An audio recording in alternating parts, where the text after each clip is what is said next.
Un film d'action de type comédie dramatique produit par Luc Besson est sorti.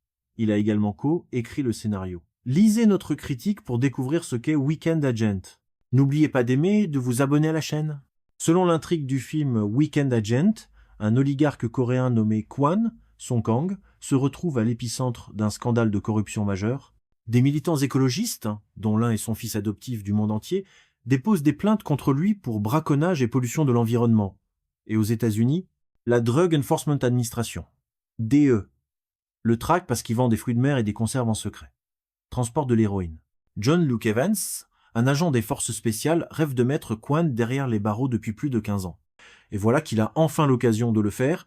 Une lettre anonyme arrive à son adresse postale avec des informations compromettantes sur le propriétaire d'usines, de journaux et de bateaux à vapeur. Il déserte contre les ordres de ses supérieurs et se rend à Taipei afin d'obtenir des preuves irréfutables des crimes de Kwon.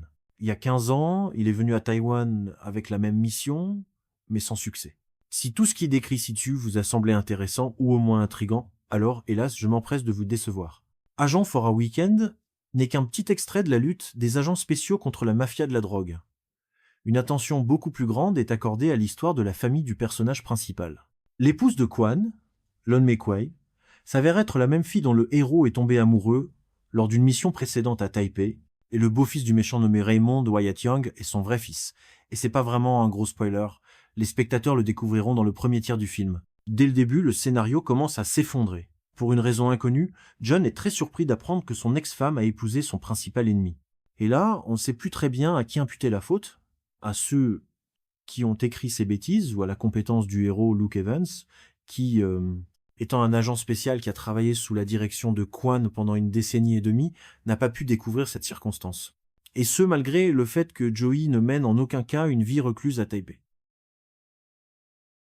Et il y a une quantité absolument indécente de telles absurdités et erreurs de scénario dans le film. Par exemple, Kwon surprend Raymond en train de voler son carnet et l'interroge sous la contrainte. Ce dernier est suffisamment intelligent pour donner une fausse piste vers une chambre d'hôtel différente de celle où les commandos de la DEA étaient retranchés lorsque le carnet leur a été livré. Mais rien ne l'empêchait à ce moment-là de nommer n'importe quel autre hôtel, protégeant ainsi les agents spéciaux. Certes, dans ce cas, le public aurait été privé de la scène d'action. On pourrait pardonner beaucoup au film si une telle absurdité de l'intrigue était compensée par des scènes de combat et de poursuites énergiques. Et d'un côté, le hachoir à viande dans la cuisine du début du film ou le même épisode dans l'hôtel ne sont pas mal cuisinés du tout, sanglants, entraînants et un peu cyniques.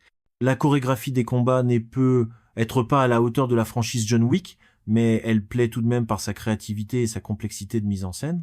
Mais à mesure que l'on se rapproche de la fin, l'action perd de plus en plus de réalisme et en même temps d'inventivité, et se transforme de plus en plus en un film d'action typique de Hong Kong et de catégorie B en plus, car le gun fu local est loin d'être aussi bon que le gracieux ballet de balles que l'on voit dans les films de John Woo.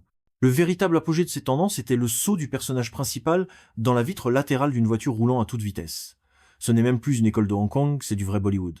En ce qui concerne la couleur nationale, les choses ne sont pas non plus aussi bonnes dans Weekend Agent. Bien que le générique d'ouverture sombre, accompagné d'un remix chinois de Painty Black des Rolling Stones, préfigure le contraire. En fait, remplacer Taipei par n'importe quelle autre métropole asiatique, que ce soit Tokyo, Shanghai ou Séoul, et rien ne changera radicalement la donne. Après avoir vu le film de George Wang, on ne se pose qu'une seule question. Luc Besson lui-même a-t-il réellement participé activement à ce projet, comme le précisent les documents promotionnels, ou a-t-il simplement alloué de l'argent à la production, sans vraiment lire le scénario? Et la deuxième option semble beaucoup plus plausible. Cependant, qualifier Weekend Agent de catastrophiquement mauvais n'est curieusement pas non plus possible. Il s'agit plus d'un effort inutile et banal que d'un échec. Pour être juste, il est même capable d'amuser. Certains avec des traits d'esprit peu sophistiqués mais amusants des personnages, d'autres avec l'absurdité involontaire de ce qui se passe à l'écran.